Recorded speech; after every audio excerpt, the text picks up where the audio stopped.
Idli dosa pizza burger ಜೊತೆ fight ಮಾಡುತ್ತಾ? ಇಲ್ಲ ಹೈಟೆಕ್ ಮಾಲ್ನಲ್ಲಿ ಚಾಕ್ಲೇಟ್ ಐಸ್ ಜೊತೆ ರೈಸ್ ಬಾತ್ ಸಿಗುತ್ತಾ? ಹೌದು, western and local culture merge ಆಗ್ತಾ ಇದೆ.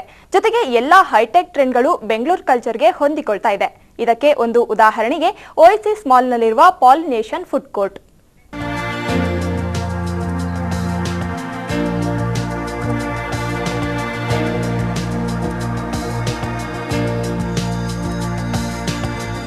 ಒಂದ್ ಕಡೆಯಿಂದ ಸನ್ಲೈಟ್, ಇನ್ನೊಂದೆಡೆಯಿಂದ ಆರ್ಟಿಫಿಷಿಯಲ್ ಮೂನ್ಲೈಟ್, ಇದರ ಜೊತೆಗೆ ಲೈಟ್ ಮ್ಯೂಸಿಕ್. ಇನ್ನೇನ್ ಬೇಕು ಮರೆಯಲ್ಲಿರುವ ಚೇರ್ನಲ್ಲಿ ಕೂತು ಕಾಫಿ ಹೀರೋಕೆ? ಅಂದ್ಹಾಗೆ ಇದು ಹೈಟೆಕ್ ಫುಡ್ ಕೋರ್ಟ್ ನಿಜ. ಆದ್ರೆ ಇಲ್ಲಿ ಕೇವಲ ಹೈಟೆಕ್ ಫುಡ್ಗೆ ಮೀಸಲಾಗಿಲ್ಲ.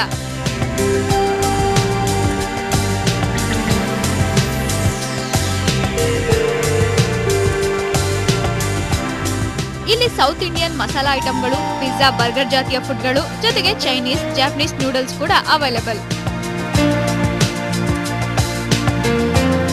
ಇದೊಂಥರ ಖುಷಿ ಆಗುತ್ತೆ. ಬಿಕಾಸ್ ಒಂದು ಫ್ಯಾಮಿಲಿ ಇಲ್ಲಿಗೆ ಬಂದರೆ ಪೇರೆಂಟ್ಸ್ಗೆ ದೋಸೆ ಇಡ್ಲಿ ಆ ಥರ ತಿನ್ನಬೇಕು ಅನ್ಸುತ್ತೆ, ಮಕ್ಕಳಿಗೆ ಪಿಜ್ಜಾ ಬರ್ಗರ್ ತಿನ್ನಬೇಕು ಅನ್ಸುತ್ತೆ. ಸೊ ಒಂದು ರೆಸ್ಟೋರೆಂಟ್ಗೆ ಹೋದ್ರೆ ಎಲ್ಲ ಒಂದು ಕಡೆ ಸಿಗಲ್ಲ. ವೀಕೆಂಡ್ ಎಂಜಾಯ್ ಮಾಡುವ ಫ್ರೆಂಡ್ಸ್ ಗ್ರೂಪ್ಗೆ ಇದು ಹೇಳಿ ಮಾಡಿಸಿದ ಜಾಗವಾಗಿದೆ. ಇಲ್ಲಿ ಬೆನಿಫಿಟ್ ಅಂದ್ರೆ ಕೂರಲು 100 ಆಸನಗಳ ವ್ಯವಸ್ಥೆ ಇದೆ. ಜೊತೆಗೆ ಪ್ರೈಸ್ ಕೂಡ ರೀಸನಬಲ್ ಆಗಿದೆಯಂತೆ.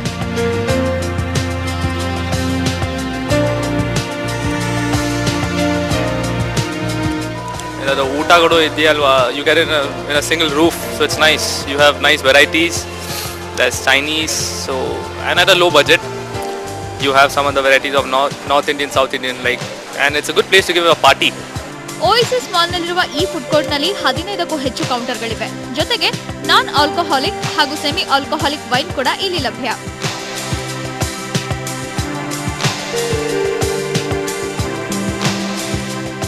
ಫ್ರೆಂಡ್ಸ್ ಜೊತೆಗೆ ಹೋಗ್ಬೇಕಂದ್ರೆ you need an environment that to enjoy. So ಅದು ಫ್ರೆಂಡ್ಸ್ ಜೊತೆಗೆ ಎಂಜಾಯ್ ಮಾಡೋದು it's good for lovers also. Who can sit in one corner and ಕುಚಿಕು ಅವ್ರ ಪಾಡಿಗೆ ಅವ್ರು ಮಾತಾಡೋಕ್ಕೆ ಅವಕಾಶ ಆಗುತ್ತೆ. ಮೂವಿ ಮಸ್ತಿ ಜೊತೆಗೆ ಶಾಪಿಂಗ್ ಅಂಡ್ ಈಟಿಂಗ್ ಎಂದು ದಿನ ಕಳೆಯೋರ್ಗಂತೂ ಇಲ್ಲಿ ಎಲ್ಲಾ ರೀತಿಯ ವ್ಯವಸ್ಥೆ ಇದೆ.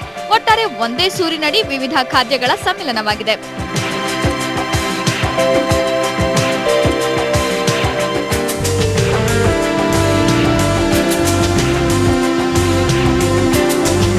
ಶಂಕರ್, ಕಸ್ತೂರಿ ಮೆಟ್ರೋ, ಬೆಂಗಳೂರು.